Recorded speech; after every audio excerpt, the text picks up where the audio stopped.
Hello everyone, welcome to teaching Pathshala. मैं हूं आपकी एजुकेटर ज्योति।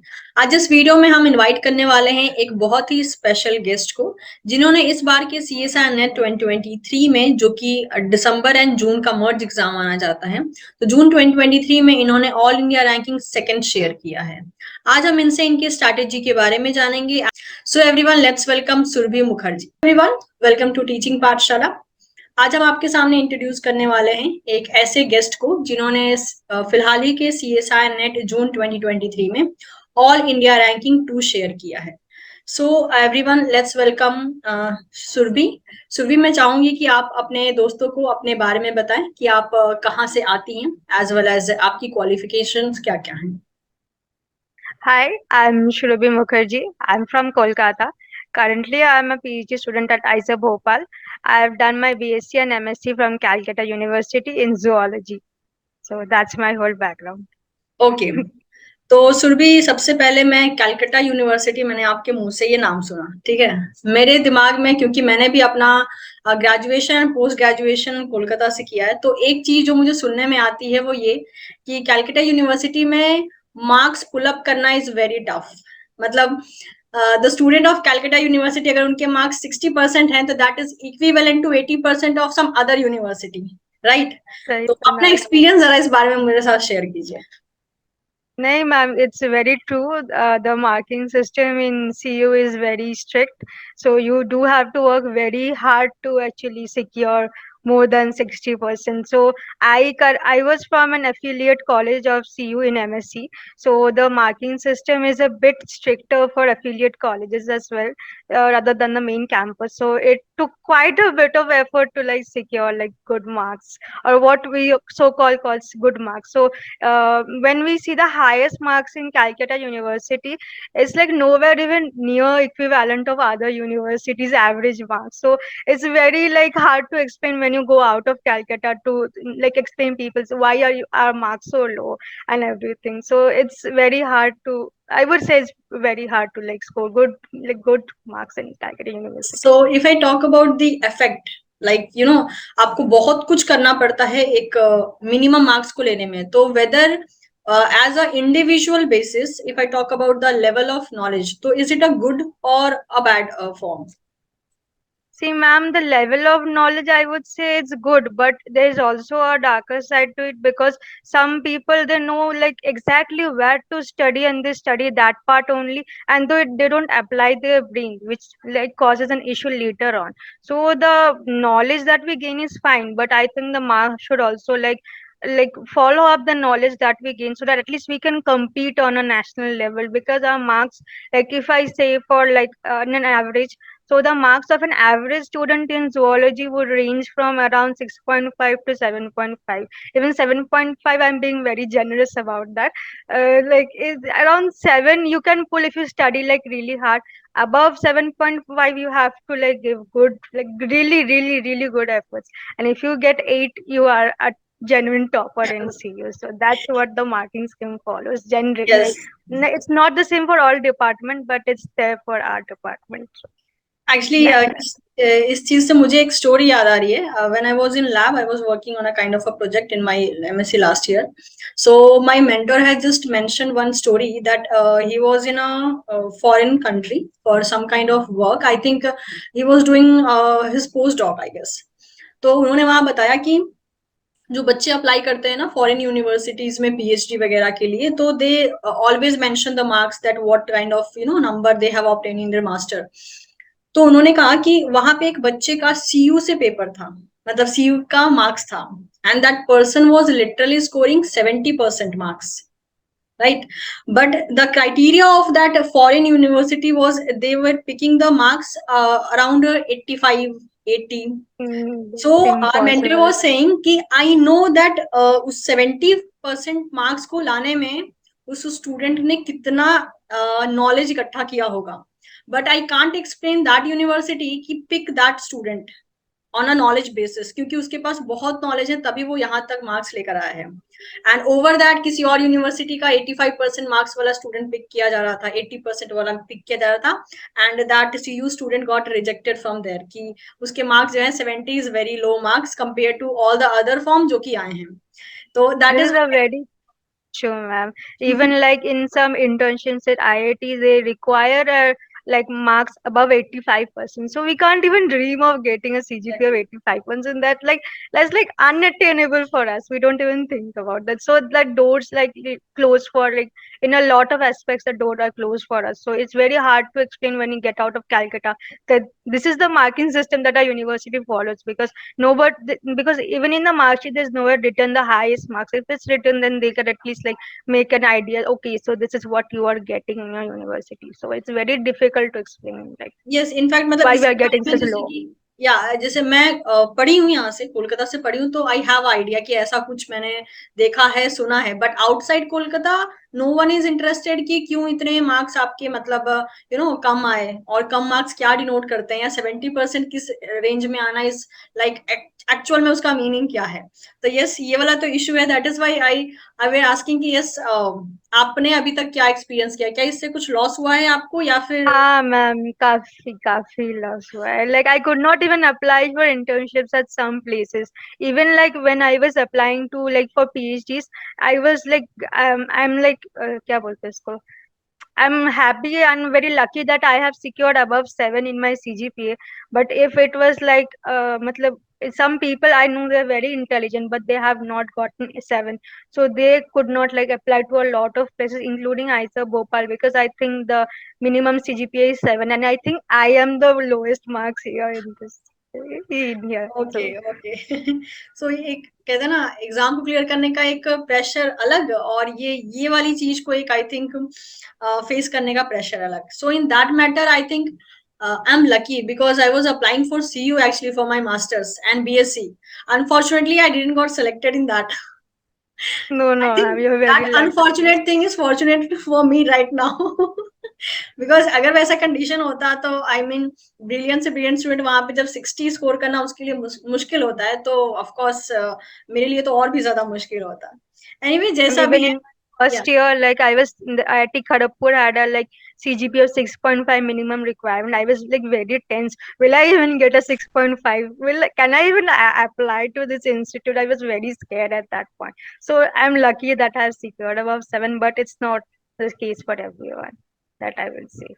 ओके चलिए कुछ तो ऐसे सिस्टम होते हैं जिसके साथ हम कुछ सॉल्यूशन नहीं निकाल पाते हैं बस ऐसा है कि ठीक है भाई हमारा अच्छा स्कोर हो गया now we are ready to face अब जो करना है आगे करना है आप कम से कम अगर आप आपकी PhD हो जाएगी या आपकी कुछ बोलते हैं ना एक अच्छी रेंज में आपने क्रैक कर लिया है एग्जाम तो अब वो वाला एक स्टैम्प थोड़ा सा साइड हट जाता है तब उसके बाद आपको आपके हाईएस्ट डिग्री के बेसिस पे देखा जाता है कि yes now you are JRF qualified so you can apply अब आपको MSc के मार्क्स हार्डली कोई आपसे पूछेगा कि यस कितने आए चलिए आपकी इस बात से आई थिंक वेस्ट बंगाल के स्टूडेंट काफी ज्यादा रिलेट कर पाएंगे और ज्यादातर स्टूडेंट मेरे पास जो है वेस्ट बंगाल के ही हैं they are always very eager to know कि हाँ किसने क्या स्कोर किया है किसको क्या डिफिकल्टी आई है कैसे फेस किया है सो सुरभि जैसे कि अभी आपने मुझे बताया कि आपका AIR 2 आ रखा है तो मैं जानना चाहूंगी कि आपकी रॉ स्कोर कितने थे out of 200 as well as आपने कितना परसेंटाइल स्कोर किया था So, ma'am, my raw score was 140 out of 200 in evening shift, and my percentile, if I'm not very wrong, 99.9975. Okay that's a great okay तो सुरभि जैसे कि आपने जो अपना मास्टर एंड BSc आपने आई थिंक कैलकाटा यूनिवर्सिटी और एफिलेटेड कॉलेज से ही एक तरीके से किया है तो डू यू थिंक कि आपने जो उस टाइम पे नॉलेज गैदर किया था उस नॉलेज ने किसी तरीके से आपकी CSIR नेट में मदद की या फिर कोई रोल प्ले नहीं हुआ क्योंकि स्टूडेंट ऐसे भी होते हैं हमारे पास जिनका कहना होता है मैम हमारा BSc MSc अलग ही डिपार्टमेंट से होके रखा है लेकिन CSR के लिए हमें कुछ और ही पढ़ना पड़ रहा है तो is there a condition like that with you? Ma'am, in that I would say I'm very fortunate because people say zoology का syllabus बहुत मिलता है CSI and net से. I'm not really aware of that because I'm not compared it the syllabus with other subjects. But I would say that it is very similar to an extent with CSI syllabus. So it did really help because in my BSc only our teachers would like focus on like us reading standard books for like enhance our thought process and like everything. So it did help a lot, I would say, like the studying process for creating a background of like what to think and how to think about things. So that that I would say it helped me. Okay, great. Fine. But what is a suggestion from your side in case अगर कोई student अपना master किया है लेकिन he is not getting any similarity with the CSR net syllabus, so उसके लिए क्या मतलब possible होगा CSR को clear करना या थोड़ा मुश्किल होगा या tough होगा? What do you think? Ma'am, I don't think it will be too tough because, see, I'm not an intelligent student as well. Even some topics I had to start from scratch, like biochemistry. I'm very weak in biochemistry and methods in biology. So I think if I can do that part, I think everyone can like do at least some part because, see, I think there's at least some similarity from someone's syllabus, like in biochemistry and microbiology. I think the biochem and techniques will be stronger than what mine is. So I think everybody has some part common and some part similar. So you can start from somewhere. You are not starting from ground zero. And even if you are starting from ground zero, I will say it will take a bit of time, but you can do it. It's not unattainable by any means. Okay, thank you for sharing your thoughts. तो अभी आप PhD कर रही हैं आइजर भोपाल से. So ma'am what's your experience till now? Ma'am काफी hectic है but I think like it's only been 2 weeks तो मुझे ज्यादा तो आइडिया नहीं है but I think I do it. Okay, finally मतलब आप कर वही रही हैं जिसके लिए आप इतने टाइम से कोशिश कर रही थी, राइट? बिल्कुल. ओके, हो जाएगा. आप बोलते ना थोड़ी सी, if you are dare to enter in that field, of course you have a guts to clear that. So चलते रहिए, हो जाएगा. बस थोड़ी मेहनत करनी पड़ेगी, कुछ नया लर्न करेंगे, कुछ अनलर्न करेंगे, लेकिन इफ यू डेयर देन आप जरूर जो है उसको सक्सेसफुली आगे कंटिन्यू कर पाएंगे. ओके, तो मैं आपकी फीलिंग जानना चाहूंगी. AI2 is not a normal thing, so how you are feeling right now and what's your family reaction on your result? So ma'am जब मेरा स्कोर कार्ड आया था ना I saw 99.975. I was literally shaking. मुझे मेरे मुंह से कुछ बोला ही नहीं जा रहा था. And that was the day I like came to IISER Bhopal. So I was all alone and I was very sick that day as well. I was vomiting constantly. I went to my another friend, not friend, like now she is my friend. Then I did not, I like knocked on her door. I was like CSIR का score card आया तो मैं देखा. And she was like, why can't you talk? I was like, I don't know how I got this score, but I got this score. So that was that. But after AIR 2, I saw that my name was under CSIR and not UGC. So I was a bit disappointed because I heard like CSIR delays the stipend by a lot. So I was like, okay, हुआ तो है, but जो Yeah. होना चाहिए था वो नहीं हुआ. So I was excited, but deep down there was a sadness. Okay okay. तो क्या आपने AIR एक्सपेक्ट किया था? बिल्कुल नहीं. मतलब ये तो एक्सपेक्टेशन थे कि हाँ आप क्वालिफाई कर जाओगे, मतलब एक एग्जाम दे के आते हाँ हैं तो हाँ हाँ. आइडिया रहता है ना. तो व्हाट इज फिर भी लाइक एक्सपेक्टेशन? मेरी एक्सपेक्टेशन थी अंडर 40 तक आ जाना चाहिए था. आई was like expecting that but ये मतलब सिंगल डिजिट में आ जाएगा मैंने एक्सपेक्ट भी नहीं किया था ये. That was quite new for me. Okay okay. Surabhi, what kind of student you are in your college और स्कूल लेवल? लाइक मैंने क्यों ये क्वेश्चन मैं क्यों पूछ रही हूँ, बिकॉज जो स्टूडेंट होते हैं ना इस फील्ड के, वो बहुत जजमेंटल होते हैं इस चीज में कि मैम मेरा तो बैकग्राउंड खराब रहा है, मैम मुझे तो कॉलेज में कुछ पढ़ाया नहीं गया है, तो मैं इसको क्या कर पाऊंगा या नहीं कर पाऊंगा. तो I really want to define yourself that what kind of student you are in your college and school time. Firstly I would say ये ना, ये डाउट, सेल्फ डाउट जब तक आप खुद से नहीं हटाओगे तब तक you won't be able to succeed in anything. जब आप हटाओगे, देखिए I I am a very pessimistic person. मुझे ये सोचना अच्छा लगता है कि हाँ मैं खराब हूँ पर मुझसे भी खराब कोई होगा कहीं पे. So I can do that. Ma'am, I was a very, even now I would say I am a very average student. मेरा 10th में 84, 12th में 75 और 12th the BSc वही 71 और 72.1%. तो my careerograph is like very basic. So if I can do this, I'm pretty sure anyone anywhere can do this. That I'm very sure about. So firstly, like you should remove the self doubt. मतलब मुझसे नहीं हो पाएगा, क्या मुझसे हो पाएगा, like मुझसे हो पाएगा. एटलीस्ट ट्राई तो करो, स्ट्रैटेजी तो बनाओ, देकर तो देखो.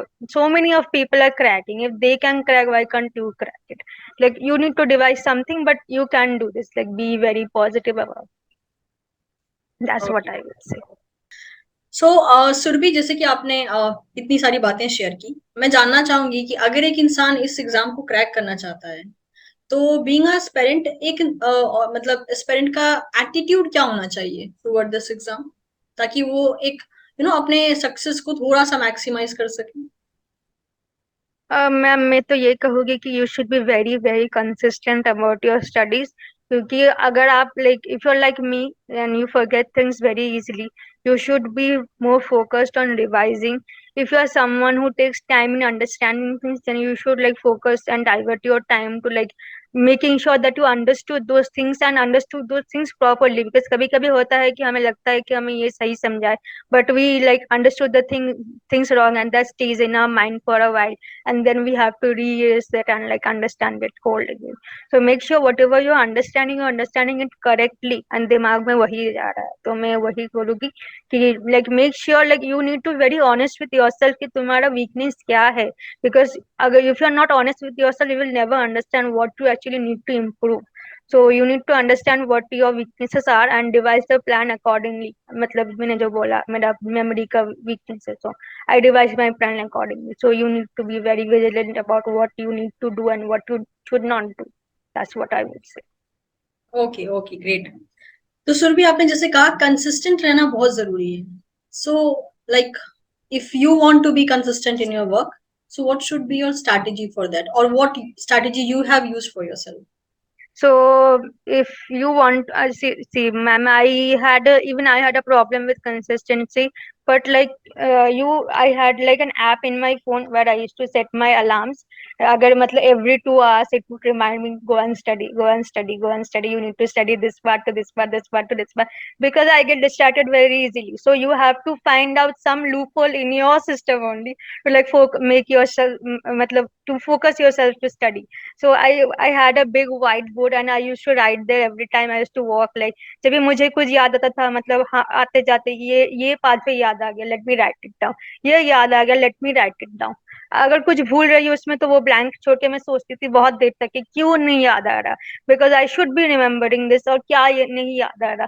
जब तक याद नहीं आता यूज टू रिमेम्बर, मतलब मेरी यही like I would give an advice कि अगर कुछ याद नहीं आ रहा तो तुरंत वो मत देखो, like try to think about it, क्योंकि तुम्हें एग्जाम में रिकॉल ही करना है, तुम्हें वो बुक कोई किताब नहीं देखा तुम्हें बोलेगा ये याद कर लो। तो लाइक मतलब सोचो कि क्यों याद नहीं आ रहा है एंड व्हाट याद नहीं आ रहा है, तो वो बहुत इंपॉर्टेंट है। और अगर if you get distracted very easily तो अलार्म लगाओ, मम्मी पापा को बोलो, मतलब do something, you need to like focus accordingly, मतलब ऐसे करके तुम्हें करना पड़ेगा, दैट आई वुड से। अ kind of time blocking technique, right? क्योंकि मुझे जैसे कि इससे पहले मैंने 2-3 इंटरव्यू बच्चों के लिए थे, तो कुछ बच्चों का मेल आया था, मैम आप सभी टॉपर से पूछ तो ले रही हो, सभी टॉपर ये तो कह दे रहे हैं दैट कंसिस्टेंट रहिए, लेकिन कोई ये नहीं बता रहा है कैसे। मैम वो मतलब मेरा भी इश्यू था, बट मतलब आपको खुद ही वो मतलब देखो सब तो सब कुछ कैसे बोले, वो तो मतलब कुछ कुछ तो ऑटोमेटिकली हो जाता है, बट मतलब you need to find like loophole in your own system only. अगर तुमको लग रहा है कि you are spending more time in your phone, like put your phone, like Samsung में होता है एक वर्क मोड और कुछ ऐसा ऐसा होता है, तो like put your phone in work mode only, then you won't be able to use any other apps, तो तब you can go and study.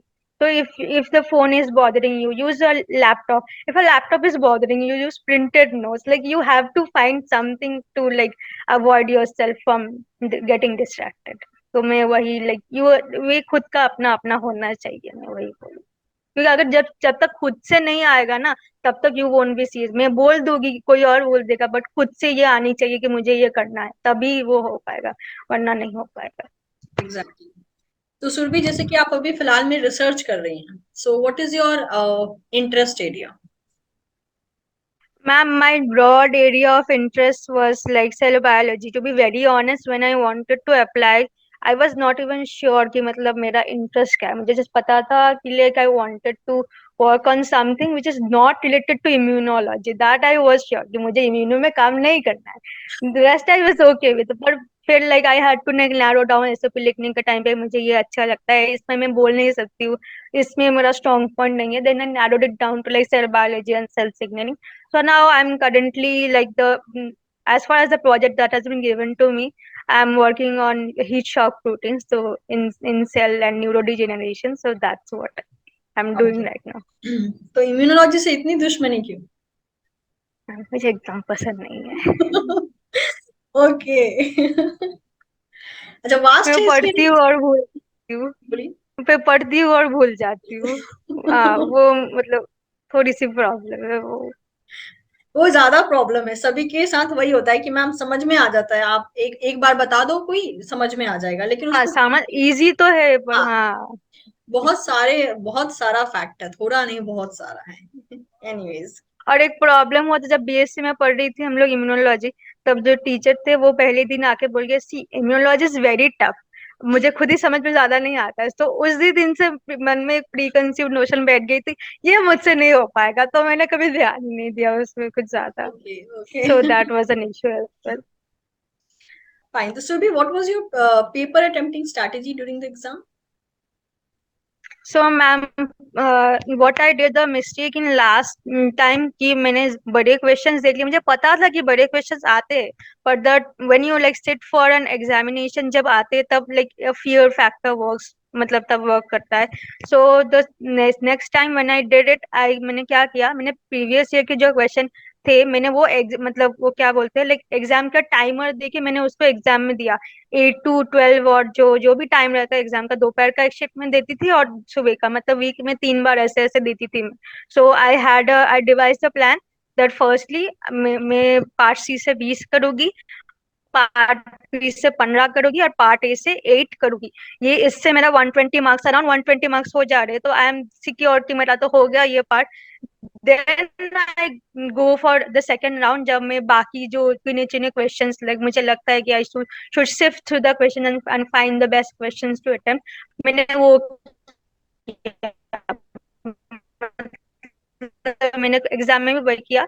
For the second 1 hour I did part B, मतलब second 1 hour में part A and part B मैंने दोनों ही किया था, because I found the part B easier for some reason. तो मैंने तो मुझे पार्ट बी देख के तो मजा आ गया, मैं तो एक के बाद एक करती यही वहां पर पार्ट बी। इतना नहीं करना चाहिए था मुझे, पर I did like attempted on 29 questions and 24 of them were correct.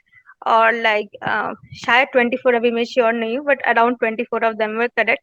And like part A में आई डिड 14 और 15, no I did 11 and 8 were correct. और पार्ट सी में जो मैंने गलती की थी, किसी को नहीं करनी चाहिए, मैंने इनकरेक्ट को करेक्ट करके मैं चली आई।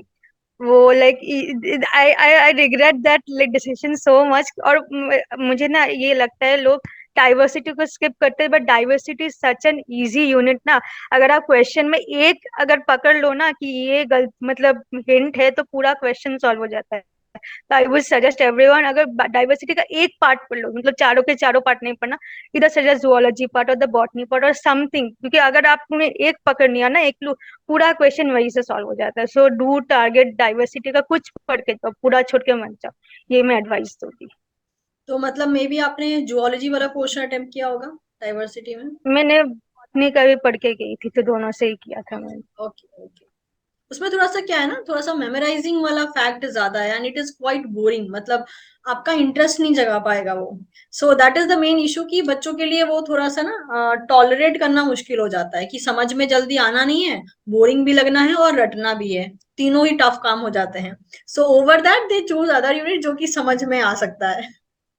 हाँ, पर फिर भी आई वुड सजेस्ट कि एक पार्ट पढ़ के जाओ, क्योंकि इस बार जैसे मुझे लगा था part C was little bit more difficult than the other times. तो अगर ऐसा हो कि तुम लाइक कर नहीं पा रहे हो, तो I think you should have a defence strategy की, मतलब कुछ तो अगर लाइक यू कैन, क्योंकि डाइवर्सिटी का तुम एक पढ़ के जाओगे ना, you can do a lot of question, मतलब दो तो तुम्हारे आराम से हो ही जाएगी। मैं अगर I might be like stretching it a little bit because मेरा बैकग्राउंड zoologist है, तो it's comfortable for me to say that. But I would suggest कि अगर आपका बैकग्राउंड zoology और बॉटनी से है, तो do not skip at least your own part of diversity, that I would suggest कि नहीं। ओके, तो मतलब जुअलॉजी और बॉटनी के स्टूडेंट के लिए डाइवर्सिटी एक प्लस पॉइंट हो सकता है ओवर द अदर सब्जेक्ट्स जो कि बाकी स्टूडेंट फॉलो कर रहे हैं। So it's a suggestion for the botany and zoology student कि they can try for diversity unit as well, not on a fully basis, but at least आप कुछ portion target कर सकते हैं जो आपकी एमएससी या बीएससी से मैच करता हो, ताकि वहां पे आपका जो मतलब इनपुट लगे वो थोड़ा सा कम लगे। सो मैम मैंने तो ज्वाइन किया था 2020 में, दिसंबर में। पर तब मैंने प्रिपरेशन, तब मैंने preparation, like I did not start my preparation correctly from then, because तब मैं मतलब सब मतलब एकदम शुरू शुरू में एमएससी ज्वाइन किया था, तो बहुत हेक्टिक था सब कुछ, बिकॉज एक साल में हम लोग का 3 सेमेस्टर हुआ था, कोविड कोविड टाइम था। So I correctly started my preparation, I would say from last year around March, April, then I started correctly my preparation. So तब से I started my whole thing. Okay. And like मतलब वो जो standard books का experiments रहता है ना, मतलब लॉडिश और लाइक ब्रूस एल्मस में, आई वुड सजेस्ट पीपल की 2 या 3 चैप्टर का like do read the experiments. It like helps you build like वो थॉट प्रोसेस की कैसे like you have to attempt a question, like part C के कैसे सोचना चाहिए आपको। तो आई वुड सजेस्ट कि like do read that part. And what was the source of your question practice? Whether it was any practice question, mock test, or only PYQs? Only PYQs. Okay. Whether it was fruitful? क्योंकि बच्चों का काफी question होता है ma'am, practice question नहीं करेंगे तो कैसे क्या होगा? ऐसा कुछ नहीं, बस पीवाईक्यूज करके जाओ, दैट्स ऑल। क्योंकि लाइक मतलब मुझे like mock test, I don't like trust mock test to be very honest. तो मैंने मॉक टेस्ट कभी ट्राई नहीं किया था, because I think the best source is like you practice PYQs. और मैंने जो किया था, I practice like GATE, ICMR, DBT, West Bengal SET and all the sets question paper. So I had a broad perspective of questions, and that really helped me a lot, because that वो glucosinolates का एक question था ना, मतलब mustard related, वो शायद gate 2018 से repeated था मुझे लगता है, because I saw that question in get somewhere. So I had like that background, और एक मतलब बहुत क्वेश्चन इधर उधर से होते हैं। So if you like study do the questions ना, you get a background of like in it helps in part B a lot. और मतलब वो चीज मत करना कि क्लासिकल यूनिट, सब क्लासिकल यूनिट्स एक साथ पढ़ना, your brain will be very clouded. Take a heavy unit and take a light unit and pair them up and then like revise, वरना you won't be able to like absorb everything that quickly. That's my like advice for the students. Okay. So Surabhi, अभी हमने आपके बारे में काफी कुछ जाना, तो मैं जानना चाहूंगी कि आपकी प्रिपरेशन का सबसे चैलेंजिंग पार्ट क्या था और आपने उसको ओवरकम कैसे किया? सोची मैम, मतलब मेरी मेमोराइजिंग पावर काफी वीक है, ठीक है। So I devised a plan accordingly कि मुझे तो लाइक याद, ये मैंने एग्जाम में क्या करते हैं, हम रिकॉल ही करते हैं। So I need to recall properly. So मैं टाइमर लगाती थी, एक मॉर्निंग शिफ्ट का जो टाइम है एग्जाम का, तब मैं पूरा बैठ के सिर्फ याद ही करती थी और कुछ नहीं करती, पढ़ती नहीं थी। तब मैं दिमाग को सोचती थी लाइक डिफरेंट टाइप ऑफ, सिर्फ एक चैप्टर को नहीं, डिफरेंट पार्ट के डिफरेंट डिफरेंट टॉपिक्स याद आ रहे हैं कि या नहीं। फिर जो आफ्टरनून शिफ्ट के 3 से 6 जो भी टाइम है, तब बैठ के मैं मतलब ये ऑल्टरनेट में एवरी डे मतलब दो एक करूंगी तो पढ़ूंगी कब, तो ऑल्टरनेट में मैं करती थी। आज सुबह कर लिया तो कल दोपहर को, दोपहर फिर सुबह, ऐसे। सो आई यूज टू डू दैट। और सुबह उठ के ही मेरा एक बहुत बड़ा व्हाइट बोर्ड था, वहां पे मैं एक चैप्टर जो मैंने कल पढ़ा था उसका सब कुछ मैं समराइज करके लिखती थी शॉर्ट में। तो वो, और मैं सारा दिन उसको जाते इधर उधर जाते जाते वक्त देखती थी, अगर मैंने उसको कुछ गलती की हो, कि मुझे बाद में लगे कि इसमें मुझे ये नहीं लिखना चाहिए था, ये लिखना चाहिए था, इसको ये नहीं था, वो था, वो मैं करती थी। और एक छोटा व्हाइट बोर्ड भी था, उसमें मैं मतलब ऐसे इधर उधर जब फ्री थॉट होता था तब कुछ भी लिख लेती थी, कि ये अचानक से ये पॉइंट याद आ गया, ये मुझे पढ़ना है, कि ये क्या करना है। तो आई यूज टू डू दैट। और मैं मतलब वो जो मैंने बोला वो मॉक टेस्ट में देती थी, वो प्रीवियस ईयर पेपर को ही मैं डेस्कटॉप में खोलती थी और टाइमर लगाती थी, मॉर्निंग का टाइम है तो ऐसे दे देती थी। इवन दोपहर का तो एक मतलब मुझे लगता है कि यू शुड गिव एग्जाम, जो टाइम है वही टाइम पे आप बैठ के एग्जाम दोगे, तो आपको मतलब ब्रेन भी ट्रेंड हो जाएगा कि ये टाइम को आपको एग्जाम ही देना है, आपको रिकॉल ही करना है। And try to wear like formal clothes only, then आपको एकदम एटमोसफियर का फील आ जाएगा कि आपको ऐसे ही like you will not be uncomfortable in any way and shape and form, कि आपको एकदम लग जाएगा कि अब मैंने पहन लिया, अब मुझे एग्जाम ही देना है। तो मुझे लगता है कि मतलब that really help me a lot to like get over through the whole thing. और मुझे ना बड़ी क्वेश्चंस देख के बहुत डर लगता था, फिर जब एग्जाम देती थी तब लगा कि अरे बड़े क्वेश्चन तो इजी क्वेश्चन, इसमें तो सब कुछ लिखा हुआ है। तो आई देन लाइक तो सोचा कि ठीक है, मुझे क्वेश्चंस बड़े हैं तो पढ़ना भी टाइम लगेगा। सो आई मतलब मैंने ऐसा किया कि मैंने क्वेश्चन को जल्दी जल्दी गो थ्रू कर देती थी, उसके बाद मतलब ऐसा ही like I use to attempt only bigger question, छोटे क्वेश्चन मैंने करना बंद ही कर दिया था।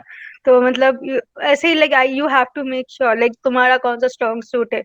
Yours might be like smaller questions, तो आपको वो देखना होगा खुद का कि आपका क्या लाइक स्ट्रॉन्ग पॉइंट है। सो आई वुड सजेस्ट कि आप लोग ऐसे ही लाइक रिवाइज करो, और रिकॉल बहुत इंपॉर्टेंट है, रिकॉल भी करो रिवाइज भी करो, बट रिकॉल ज्यादा करो। So that's what I would say. ये वाला पॉइंट आपने काफी अच्छा कहा कि एक पहले से ही एक एग्जाम का इन्वायरमेंट बना के रखो ताकि माइंड जो है उसके साथ एडजस्ट कर जाए, राइट? क्योंकि मैंने ऐसे भी देखे काफी अच्छे अच्छे स्टूडेंट रहे हैं पहले भी, जो सिर्फ पैनिक में आने के कारण अपना अटेम्प्ट खराब करके आ गए हैं कि मैम मे बी वही, हमारा शिवरिंग ही बंद नहीं हुआ मैम, ऐसे ऐसे बोल के। ना डरी हुई नहीं थी। मेरा टाइम में प्रॉब्लम हो कि डेस्कटॉप मेरा 3 बार बंद हो गया था, और लाइक बहुत इशू हुआ, फिर डेस्कटॉप चेंज करना पड़ा, तो उसमें मतलब ब्रेन बहुत फ्यूज हो गया था। तो इस मैंने बार हुआ सेकंड फिर? टाइम वो तैयारी भी नहीं, इस बार नहीं हुआ लकीली। पर इस बार फैन नहीं था, तो वो भी एक बहुत, दोपहर 2 बजे 3 बजे फैन नहीं था, पूरा मुंह में धूप आ रहा था। मैंने ऐसे नैपकिन ऐसे मुंह में डाल के एग्जाम दे रही थी, इतना धूप आ रही थी, मतलब बहुत प्रॉब्लम हुआ था तब। पर मतलब फिर भी टेक्निकल कुछ इशू नहीं हुआ था, so I am very thankful for that, but I was prepared for that as well. कि जब मैं एग्जाम देती थी, मैं टेक्निकल इशू का भी मतलब सोच के टाइम बफर टाइम रख के मैं एग्जाम मतलब घर पे देती थी तब, because I was so scared कि मुझे ये अटेम्प्ट खराब नहीं करना है, मुझे क्वालिफाई करना है, एंड अच्छे रैंक से ही करना है। So I did everything in my power to make sure that कि मतलब मैं सब कुछ प्रिपेयर करके जाओ कि ये नहीं हो फैन। मैं फैन बंद करके भी मैंने एग्जाम दिया है कि अगर एग्जाम हॉल में फैन नहीं हो, अगर कुछ मतलब टेम्परेचर अगर फ्लक्चुएट करे तो मैं क्या करूंगी। क्योंकि मैंने जब लोग एडमिट कार्ड आया था, मैंने देखा था कि एग्जाम बहुत गंदी जगह में पड़ी है मेरी। तो आई वाज लाइक यहाँ पावर कट्स होती है, मैंने रिव्यू देख लिया था, यहाँ पावर कट्स होती है। सो आई वाज लाइक अब तो मैं जो भी एग्जाम दूंगी फैन ऑफ कर गई। तो so I was prepared in every aspect, अगर मतलब environmentally I was prepared in every aspect. Okay, ये मैं पहली बार सुन रही हूँ कुछ बहुत अलग टाइप का मतलब अपने ऊपर प्रेशर वो पहले से ही डाल के खुद को एडजस्ट कर दिया गया उस हाँ गवर्नमेंट में, बिल्कुल मतलब बिल्कुल। उसको एकदम नॉर्मल लाइफ का पार्ट बना दिया गया। जी चलिए। मैम, मतलब मुझे इस बार एकदम से वेस्ट एकदम नहीं करना, जैसे भी हो मुझे क्वालिफाई करना ही था। so I was like जो करना है मैं करूंगी, पर मैं करूंगी। Okay okay, great. चलिए, उम्मीद करती हूँ कुछ ना कुछ बच्चे तो आपका ये वाला स्ट्रैटेजी जरूर अटेम्प्ट करने वाले हैं कि ये वाली ट्राई करके देखते हैं। स्पेशली मैं उन बच्चों से जरूर रिक्वेस्ट करूंगी कि आप घर पे इस तरीके से टाइमर लगा के खुद को एक प्रेशर जोन में डाल सकते हैं, जिन स्पेशली उन बच्चों का जिनका पैनिक लेवल ना जरूरत से ज्यादा एग्जाम में बढ़ जाता है, उनके कंट्रोल के बाहर है उनके पैनिक लेवल को कंट्रोल करना। तो वो ये वाला आई थिंक ट्रिक अप्लाई कर सकते हैं। होपफुली ये ट्रिक से आप बहुत मतलब कंट्रोल आपको मिल पाएगा अपने पैनिक लेवल पे। ओके सुरभि, तो आपने आपने जो अपने चैलेंजेस एज वेल एज उसके सॉल्यूशन मतलब हमको बताए हैं, जैसे कि आपका मेमोरी पावर खराब है, तो ऐसे काफी ऐसे बच्चे होते हैं जिनका मेमोरी पावर के साथ बहुत इशू होता है, और वो पढ़ते कहते हैं मैम आगे का पढ़ते हैं पीछे का भूल जाते हैं। तो ऑब्वियसली हाँ repeated revision as well as repeated recalling, यही दो ऑप्शन है आपके पास। और आपके, क्योंकि आप अपनी लाइफ खुद जी रहे हो, आप जानते हो कि अभी आप किस कंडीशन में हो, कब आप फ्री रहते हो, कब आप बिजी रहते हो। तो कुछ चीजें आपको अपने कंडीशन के अकॉर्डिंग डिजाइन करनी पड़ती हैं। हर चीज आप किसी और से कभी नहीं सीख पाओगे। आपका कंडीशन भी आपको बहुत से मतलब चीजों को डिवाइड करने का मौका देता है कि यस आप इसमें भी गड़बड़ कर रहे हो तो आप इसको कैसे मतलब टैकल करो। तो वो चीजें आप लोग देख सकते हो ताकि आप लोग का अपनी तरफ से एक बेस्ट स्ट्रैटेजी निकल कर आए। ऑल दो हम लोग बहुत कुछ शेयर करते हैं ताकि आप उससे कुछ कुछ इंपॉर्टेंट पॉइंट्स पिक कर सको। जैसे सुरभि ने बहुत से इंपॉर्टेंट पॉइंट्स बोले हैं जो कि आप पिक कर सकते हैं, एज वेल एज अपने स्ट्रैटेजी में उसको इनकॉर्पोरेट कर सकते हैं। पार्ट सी में मैं बोलूँ कि जब आप पार्ट सी सॉल्व करते हो, कुछ कुछ क्वेश्चंस आते हैं जब बहुत फैक्चुअल भी, और कुछ कुछ मतलब वो मतलब आपको मतलब देखना, जैसे वो क्वेश्चन आया था एक पाथवे जैसा कुछ क्वेश्चन आता है, और डेव बायो के क्वेश्चन, तब आपसे वो जब मुझे आपको लगता है कि ये मतलब फैक्ट ठीक से याद नहीं आ रहा है, तो मैं बोलूंगी जो रफ शीट है उसमें like write down the facts you know, फिर उसको आप स्क्रीन से टैली करो कि कितना आपका टैली हो रहा है, तो आपका डाउट बहुत क्लियर हो जाएगा कि यही सही है यही गलत है। तो आपको वो सेल्फ डाउट नहीं रहेगा एग्जाम के टाइम पे कि मैंने ठीक किया या गलत किया। मुझे लगता है पार्ट से के लिए you should write what ever you know, उस क्वेश्चन के बारे में जो जो पॉइंट्स आपको याद है वो लिख लो, and tally it with whatever point is given to you, then I think your accuracy will be greater in part C. So I will suggest, मतलब at least for dev bio and like pathway wala questions, I will suggest this strategy which yes, this मतलब will specially help, I जैसे कि think. डब्बा की pathways हो गए, cell signalling की pathways हो गए, इन सब के लिए इस तरीके से प्रैक्टिस किया जा सकता है, राइट? ओके, तो सुरभि जैसे आपने कहा आपने पार्टी भी अटेंड किया था, तो उसके लिए आपने तैयारी कैसे की थी? मैम मैं तो क्रिस्टी सर के क्लासेस करती थी, वाईक्यू भी किया, उनका जो बुक है क्रिस्टी सर का, मैंने वो उसका मतलब अप टू जितना मतलब हो सकता है मैंने किया, सब तो नहीं कर पाई, पर अप टू 2015 में कहूँगी मैंने सब यूनिट्स का ही लाइक आई मतलब सब चैप्टर्स का ही मैंने सॉल्व किया है, तो मैं पीवाईक्यू से बोलूंगी PYQ is are more than enough, तो ओके, वही अगर कर लो तो it's fine. Fine. Anything else you want to share with your friends, जो कि आपको लगता है आपकी स्ट्रैटेजी का इंपॉर्टेंट पार्ट था, but maybe it is getting skipped from my side? Anything else? अब मैं बोलूंगी कि if you write down rather then like खुद मुंह से रिकॉल करो, मतलब बोल बोल के, I think writing down is more effective than like recalling just in silently, because when you are writing down you like मतलब आपको you can visualize word you are like going wrong, तो आपको वो चीज याद रहेगा like when you are going to exam hall कि मैंने यहाँ पर ये पार्ट गलत की थी, तो I think that's very important. और लाइक बहुत सारे बच्चे करते हैं ये कि एग्जाम प्रिपरेशन लेंगे तो बाहर जाना एकदम बंद कर देते, खुद को एकदम क्लोज ऑफ कर देते, तो दैट्स लाइक वेरी डेट्रीमेंटल. मैं कहूँगी कि बाहर जाइए थोड़ा बहुत, मतलब ये नहीं बोलो कि रोज बाहर जाओ, पर लाइक थोड़ा बहुत एटलीस्ट मंथ में एक बार जाओ, घूम फिर के आओ, मतलब बी रिलैक्स, मतलब चिल रहो, बट इतना भी चिल नहीं कि सब भूल जाओ, पर like be chill about everything, कि उतना स्ट्रेस मत लो, बिकॉज स्ट्रेस विल लाइक मतलब सब कुछ खराब कर देता है स्ट्रेस, तो स्ट्रेस मत लो, क्योंकि मतलब मैं आईआईटी मद्रास का जब मैंने इंटरव्यू दिया था, वो मेरा फर्स्ट इंटरव्यू था, मैंने इतना स्ट्रेस ले लिया कि मैंने मतलब जाने हुए क्वेश्चन भी मैंने गलत कर दिए, उसके बाद से मैंने सोचा था कि नहीं, स्ट्रेस नहीं लेना है, जो होना होगा, मैक्सिमम क्या होगा, नहीं होगा मेरा सिलेक्शन, तो मतलब उतना ही, मतलब like think about like maximum क्या होगा आपका इस बार नहीं होगा, उससे क्या होगा, कुछ और कर लोगे, जिंदगी है कुछ कर लोगे, मतलब इतना भी लाइक डिमोटिवेटेड मत हो, like be chill about everything, और लाइक शांति से लाइक रिवाइज रिकॉल एंड ये स्ट्रैटेजी फॉलो करते रहो. And even if you are late on your like deadlines, do you can find some strategy कि आप वो कोप अप कर पाओ, क्योंकि बहुत लोग मैंने यूट्यूब में सुना था, कहते थे इतना टाइम रिवीजन नहीं करोगे तो नहीं होगा, एकदम से नहीं होगा सीएसआर, इतना तो चाहिए, इतना तो चाहिए. ऐसा कुछ है नहीं, सबकी अलग अलग है. अगर आपको लग रहा है कि क्वेश्चंस हो रहे हैं आपसे, मतलब आपकी प्रिपरेशन ठीक है, उतना डरो मत, मैं यही कहना चाहती हूँ. That's like what I would like to convey.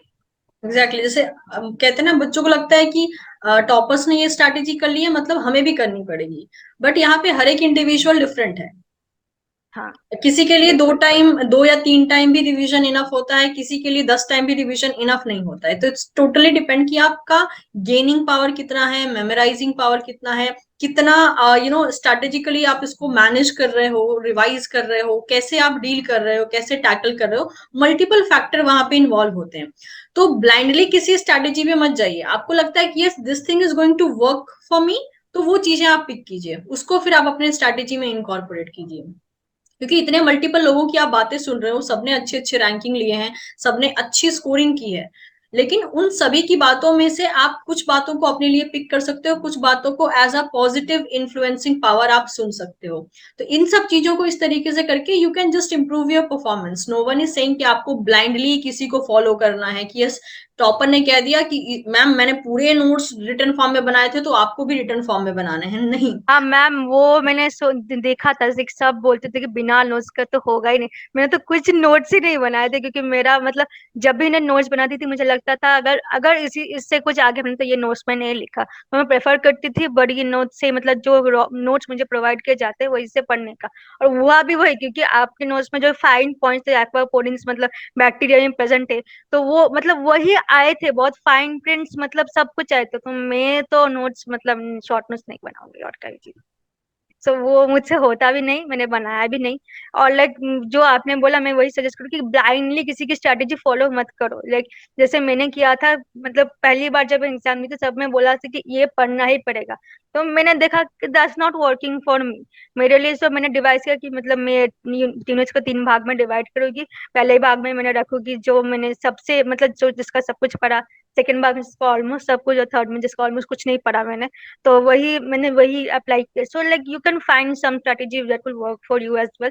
तो वो सोच के like you need to like, मतलब जो एग्जाम आपने दिया है ना अभी, तो अगर क्वालिफाई नहीं हुआ तो वो क्वेश्चंस भी नोट डाउन कर ले। मैंने वो किया था after like I got my first वाला जो एग्जाम दिया था, उसके बाद मैंने क्वेश्चन नंबर और क्वेश्चन नोट डाउन किया था, और किस चैप्टर से मैंने नहीं कर पाई और क्यों नहीं कर पाई। मेरी नॉलेज की कमी थी, मैंने क्वेश्चन गलत पढ़ा, मतलब क्या क्या किया कि जिसके लिए मेरा मार्क्स ये नहीं आया, क्योंकि मैंने ये क्वेश्चन गलत किया।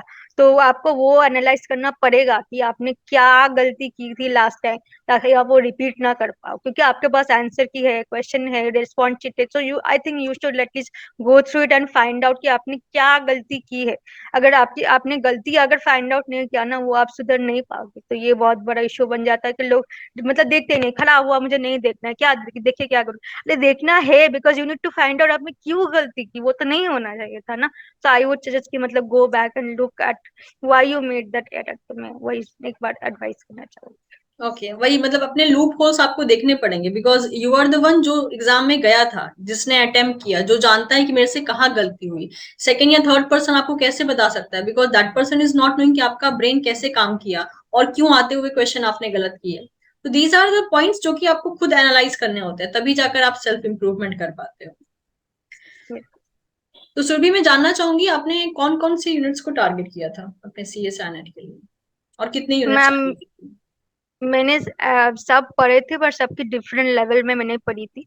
लाइक मैंने जैसा बोला, मैंने 3 पार्ट्स में डिवाइड किया था। पार्ट 1 में मैंने रखा जो यूनिट्स, मैंने ऑलमोस्ट सब कुछ, मतलब ऑलमोस्ट नहीं, जो भी मेरे पास प्रोवाइडेड था उसके सब कुछ पढ़ा, और उससे ज्यादा कुछ कुछ एक्स्ट्रा भी मैंने पढ़ा।